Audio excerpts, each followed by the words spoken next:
Magandang hapon, ngayon po ay araw ng Miyerkules, July 23, 2025. Update muli sa lagay ng panahon. Bagyong Dante lumakas at isa ng ganap na tropical storm category. Ang Bagyong Dante ay nalumakas bilang tropical storm at may international name na Francisco na nagbabadyang tumama sa southern Japanese islands. Samantala, lumakas at ganap ng bagyo rin ang low pressure area na minomonitor sa loob ng PAR at ngayon po ay pinangalan ng Emong ng Pag-asa. Ayon sa pinapakita ng ibang weather models, posible itong tumama malapit sa Vigan, Ilocos Sur.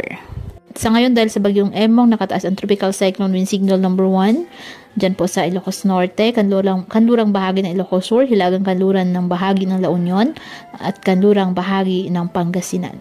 Ang low pressure area sa Pacific Ocean na nasa labas ng PAR na nagbabadya ring maging bagyo sa loob ng 24 oras. At isa pang panibagong sama ng panahon o low pressure area na nabuo sa loob ng PAR sa silangan ng Northern Luzon. Sa ngayon, mababa ang tsansa nito na maging bagyo at posibleng mag-merge o sumanib sa mas malaking si Bagyong Dante. Patuloy na magdadala ng mga pag-ulan, particular na sa kanlurang bahagi ng Luzon kasama ang Metro Manila, ang habagat na inaasang patuloy na hahatakin at papalakasin ng mga nasabing weather system sa mga susunod na araw. Iba yung pag-iingat po sa banta ng mga biglaang pagbaha at pagguho ng lupa.